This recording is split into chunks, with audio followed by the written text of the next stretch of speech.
आज की क्लास हम शुरू करेंगे। पहला प्रश्न देखिए, संविधान के किस अनुच्छेद में राज्यों को पंचायतों के गठन का निर्देश दिया गया है? सही जवाब है अनुच्छेद 40। संविधान के अनुच्छेद 40 में राज्यों को पंचायतों के गठन का निर्देश दिया गया है।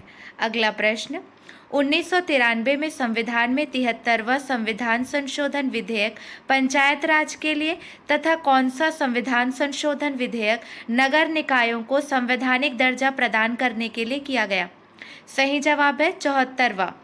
1993 में संविधान में 73वां संविधान संशोधन विधेयक पंचायत राज के लिए तथा 74वां नगर निकायों को संवैधानिक दर्जा प्रदान करने के लिए किया गया।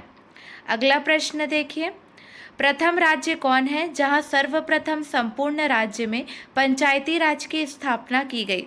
सही जवाब है राजस्थान। राजस्थान प्रथम राज्य है जहां सर्वप्रथम संपूर्ण राज्य में पंचायती राज की स्थापना की गई। अगला प्रश्न, जनता पार्टी ने पंचायती राज में सुधार के लिए कौन सी समिति गठित की जिसने द्विस्तरीय पंचायत संगठन की संस्तुति की? सही जवाब है अशोक मेहता समिति। जनता पार्टी ने पंचायती राज में सुधार के लिए अशोक मेहता समिति गठित की जिसने द्विस्तरीय पंचायत संगठन की संस्तुति की। इससे पूर्व त्रिस्तरीय संगठन अस्तित्व में था। इस समिति की संस्तुति लागू नहीं हुई। अगला प्रश्न देखिए, संविधान का अनुच्छेद 40 राज्य को निर्देश देता है कि वह, चार ऑप्शन दिए गए हैं, क्या निर्देश देता है? सही जवाब है ग्राम पंचायतों का संगठन करे। संविधान का अनुच्छेद 40 राज्य को निर्देश देता है कि वह ग्राम पंचायतों का संगठन करे।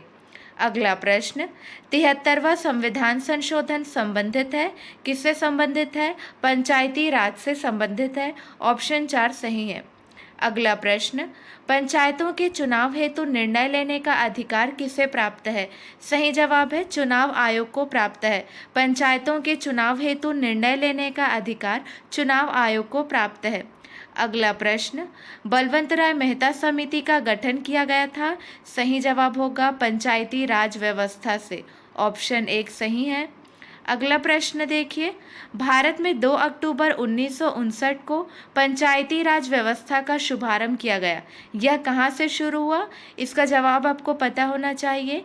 सही जवाब है नागौर, राजस्थान। ऑप्शन 1 सही है। अगला प्रश्न, जनपद पंचायतों और जिला पंचायतों के वार्षिक लेखा एवं प्रशासकीय रिपोर्ट से संबंध में क्या सही नहीं है? 4 ऑप्शन दिए गए हैं, क्या सही नहीं है? इसके लिए हमें ऑप्शन पढ़ना है। पहला देखिए, यह रिपोर्ट प्रतिवर्ष 15 जून तक प्रस्तुत करना होता है। दूसरा है, इस रिपोर्ट को जनपद पंचायत एवं जिला पंचायत की बैठकों में प्रस्तुत किया जाता है। तीसरा है, इसे हिंदी एवं अंग्रेजी में प्रकाशित करना होता है। और चौथा है, इससे संबंधित कार्यालयों के सूचना पटल पर चस्पा करना होता है। ठीक है, और आपसे प्रश्न पूछा गया है कि जनपद पंचायतों और जिला पंचायतों के वार्षिक लेखा एवं प्रशासकीय रिपोर्ट के संबंध में क्या सही नहीं है? तो ऑप्शन 3 होगा, इसे हिंदी एवं अंग्रेजी में प्रकाशित करना होता है। ये सही नहीं है। अगला प्रश्न देखिए, जनपद पंचायत के वार्षिक लेखे तथा प्रशासन की रिपोर्ट विहित प्राधिकारी तथा संबंधित जिला पंचायत को प्रत्येक वर्ष कब तक प्रस्तुत की जाएगी? सही जवाब है 30 जून। जनपद पंचायत के वार्षिक लेखे तथा प्रशासन की रिपोर्ट विहित प्राधिकारी तथा संबंधित जिला पंचायत को प्रत्येक वर्ष 30 जून तक प्रस्तुत की जाएगी। ये डेट आपको याद रखना है। अगला प्रश्न देखिए, विधानसभा का एक सदस्य जो जनपद पंचायत का पदेन सदस्य है के विषय में सही कौन सा है? इसके लिए 4 ऑप्शन दिए गए हैं। देखिए, पहला देखते हैं, वह सभी स्थायी समितियों का पदेन सदस्य हो सकता है। दूसरा है, वह किसी एक स्थायी समिति का पदेन सदस्य हो सकता है। तीसरा है, वह किन्हीं 2 स्थायी समितियों का पदेन सदस्य हो सकता है। और चौथा है, वह किसी स्थायी समिति का पदेन सदस्य नहीं हो सकता। और आपसे प्रश्न पूछा गया है, विधानसभा का एक सदस्य जो जनपद पंचायत का पदेन सदस्य है के विषय में सही कौन सा है। सही जवाब होगा ऑप्शन 1, वह सभी स्थायी समितियों का पदेन सदस्य हो सकता है। ध्यान दीजिए, विधानसभा का वह सदस्य जिसके निर्वाचन क्षेत्र में जनपद पंचायत आते हैं उनका पदेन रूप से सदस्य होता है, साथ ही उस जनपद पंचायत के समस्त समितियों का पदेन सदस्य होता है, किंतु जिला पंचायत के किन्हीं 2 समितियों का पदेन सदस्य होगा। अगला प्रश्न, प्रत्येक वर्ष कब जनपद और जिला पंचायतों की बैठकों में वार्षिक लेखा और प्रशासन रिपोर्ट प्रस्तुत की जानी चाहिए। सही जवाब है 15 जून। प्रत्येक वर्ष 15 जून को जनपद और जिला पंचायतों की बैठकों में वार्षिक लेखा और प्रशासन रिपोर्ट प्रस्तुत की जानी चाहिए। डेट याद रखेंगे। अगला प्रश्न देखिए, जनपद की बैठक प्रत्येक तिमाही में कितने बार आयोजित की जाती है। सही जवाब है 1 बार आयोजित की जाती है। अगला प्रश्न, एकीकृत ग्रामीण विकास कार्यक्रम जिला पंचायत की किस स्थायी समिति के क्षेत्राधिकार में है। सही जवाब है सामान्य प्रशासन समिति, ऑप्शन 1 सही है। अगला प्रश्न, जिला पंचायत की शिक्षा समिति का पदेन सभापति कौन होता है। कौन होता है। सही जवाब है जिला पंचायत का उपाध्यक्ष होता है। जिला पंचायत अध्यक्ष जिला पंचायत के सामान्य प्रशासन समिति का पदेन सभापति होता है, जबकि जिला पंचायत उपाध्यक्ष जिला पंचायत शिक्षा समिति का पदेन सभापति होता है, जबकि पदेन सदस्य किसी भी समिति के अध्यक्ष नहीं होते, केवल सदस्य हो सकते हैं। क्लियर है। जिला पंचायत की शिक्षा समिति का पदेन सभापति जिला पंचायत का उपाध्यक्ष होता है। अगला प्रश्न, जिला पंचायत की सामान्य प्रशासन समिति का सभापति कौन होता है। सही जवाब है जिला पंचायत का अध्यक्ष। ध्यान देंगे, जिला पंचायत की सामान्य प्रशासन समिति का पदेन सभापति जिला पंचायत का अध्यक्ष होता है एवं अन्य समिति के सभापति इस समिति के पदेन रूप से सदस्य होते हैं। अगला प्रश्न, छत्तीसगढ़ राज्य के ग्राम पंचायत की स्थायी समिति के विषय विशेषज्ञ के रूप में कितने सदस्य संयोजित किए जा सकते हैं। ये एडीओ के एग्जाम में 2012 में ये प्रश्न पूछा गया था। इसका सही जवाब है 2 सदस्य।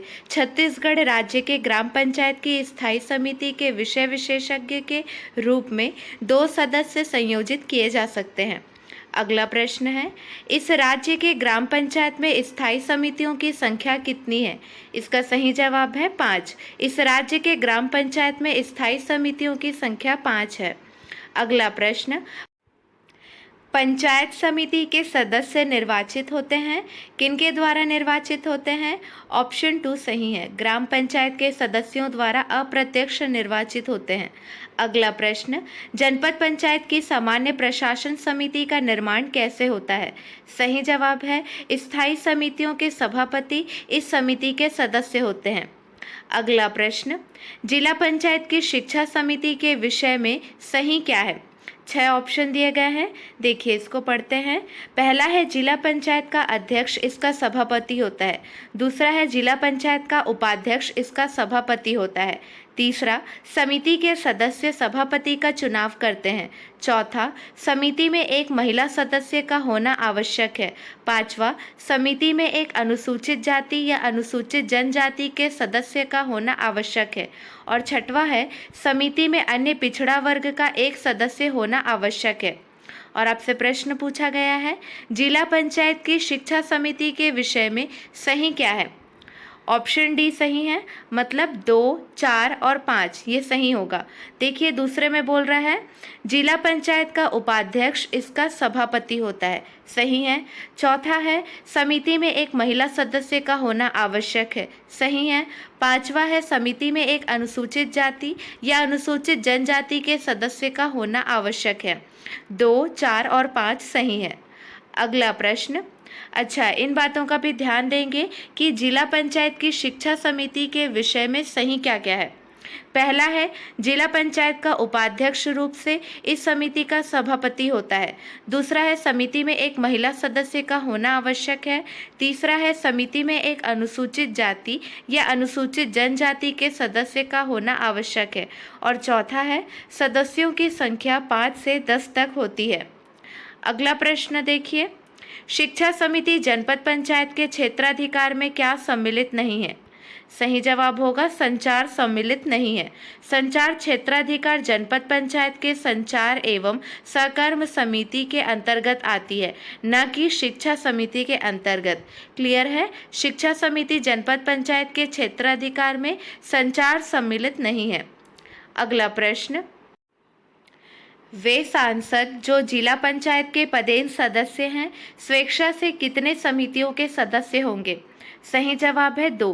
वे सांसद जो जिला पंचायत के पदेन सदस्य हैं, स्वेच्छा से किन्हीं 2 समितियों के सदस्य होंगे। अगला प्रश्न देखिए,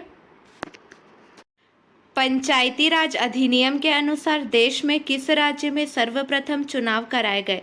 सही जवाब है ऑप्शन 3, मध्य प्रदेश, छत्तीसगढ़। बलवंत राय मेहता समिति के अनुशंसा पर 2 अक्टूबर 1959 को राजस्थान के नागौर जिले में पंचायती राज व्यवस्था की शुरुआत की गई एवं इसके तहत 73वें संविधान संशोधन वाला पंचायती राज व्यवस्था चुनाव सर्वप्रथम अविभाजित मध्य प्रदेश में हुआ। अगला प्रश्न, निम्न में से क्या 73वें संविधान संशोधन द्वारा पंचायती राज को प्रदान नहीं किया गया है? ऑप्शन देखिए, पहला है ग्रामीण स्थानीय निकायों में सभी स्तरों पर 30% सीटें महिलाओं के लिए आरक्षित रहेंगी। दूसरा है पंचायती राज संस्थाओं को संसाधन हस्तांतरित करने के लिए राज्यों के द्वारा वित्त आयोग बनाया जाएगा। तीसरा है यदि पंचायती राज के निकाय राज्य सरकार द्वारा भंग किए जाते हैं तो 6 महीनों में चुनाव कराना होगा। चौथा है पंचायती राज के निर्वाचित प्रतिनिधि अयोग्य घोषित हो जाएंगे यदि उनके 2 से अधिक संतानें होंगी। और पांचवा है इनमें से कोई नहीं। और आपसे प्रश्न पूछा गया है, निम्न में से क्या 73वें संविधान संशोधन द्वारा पंचायती राज को प्रदान नहीं किया गया है? ऑप्शन 4 सही है। पंचायती राज के निर्वाचित प्रतिनिधि अयोग्य घोषित हो जाएंगे यदि उनके 2 से अधिक संतानें होंगी। ठीक है, निम्न में से क्या 73वें संविधान संशोधन द्वारा पंचायती राज को प्रदान नहीं किया गया है? तो ऑप्शन 4 में जो बातें कही गई है वो प्रदान नहीं किया गया है। अगला प्रश्न देखिए। अच्छा, आपके लिए एक नोट है, इस बात का भी ध्यान देंगे। पहला देखिए, विभिन्न समय में गठित समिति एवं उनके सिफारिशों के आधार पर 1992 में 73वां संविधान संशोधन कर भारतीय संविधान के भाग 9 में एवं अनुसूची 11 में अनेक प्रावधान जोड़े गए हैं, जिसके संदर्भ में निम्न कथन है। पंचायती राज व्यवस्था को संवैधानिक स्वरूप दिया गया। सारे पॉइंट्स यहाँ लिख दिए गए हैं। दूसरा है संविधान में एक नई अनुसूची जोड़ी गई। तीसरा है ग्रामीण स्थानीय निकायों में सभी स्तरों पर 1/3 सीटें महिलाओं के लिए आरक्षित रहेंगी, किंतु छत्तीसगढ़ में 1/2 सीटें महिलाओं के लिए आरक्षित है। अगला है प्रजातंत्र को तीसरे स्तर पर लागू किया गया। उसके बाद है पंचायती राज संस्थाओं को संसाधन हस्तांतरित करने के लिए राज्यों के द्वारा वित्त आयोग बनाया जाएगा। और हमारा लास्ट पॉइंट है, यदि पंचायती राज के निकाय राज्य सरकार द्वारा भंग किए जाते हैं तो 6 महीनों में चुनाव कराना होगा। अगला प्रश्न, छत्तीसगढ़ पंचायती राज अधिनियम 1993 के विषय में क्या सही है? ऑप्शन 3 सही है। अधिनियम में 15 अध्याय, 132 धाराएं और 4 अनुसूचियां हैं। अगला प्रश्न, छत्तीसगढ़ पंचायती राज अधिनियम में कितनी धाराएं, अध्याय और अनुसूचियां हैं? ये एडीओ के एग्जाम में पूछा गया था 2017 में। 132 धाराएं हैं, 15 अध्याय और 4 अनुसूची है। अगला प्रश्न, ये एडीओ के एग्ज़ाम 2012 में पूछा गया था ये प्रश्न। देखिए प्रश्न, इस राज्य के पंचायत राज अधिनियम 1993 की धारा 88 के तहत ग्राम पंचायतों के कार्यकलापों की जांच किसके द्वारा की जाती है? ऑप्शन 4 सही है। कलेक्टर द्वारा नामांकित कम से कम द्वितीय श्रेणी का अधिकारी होना चाहिए। अगला प्रश्न, निम्नलिखित में से क्या छत्तीसगढ़ पंचायती राज अधिनियम 1993 में सम्मिलित नहीं है? सही जवाब होगा नगर पंचायत सम्मिलित नहीं है। निम्न में से क्या नगर पंचायत छत्तीसगढ़ पंचायती राज अधिनियम 1993 में सम्मिलित नहीं है? अगला प्रश्न, छत्तीसगढ़ पंचायती राज अधिनियम या छत्तीसगढ़ पंचायती राज एक्ट किस वर्ष से प्रभावी हुआ? सही जवाब है 1993 से प्रभावी हुआ। छत्तीसगढ़ पंचायती राज अधिनियम 1993 प्रदेश में लागू हुआ। पूर्व में इसका नाम मध्य प्रदेश पंचायती राज अधिनियम 1993 था। अगला प्रश्न, इस राज्य के पंचायती राज अधिनियम 1993 में राज्य गठन के पश्चात अभी तक कितने संशोधन हुए हैं? सही जवाब है 1। इस राज्य के पंचायती राज अधिनियम 1993 में राज्य गठन के पश्चात अभी तक 1 संशोधन हुए हैं।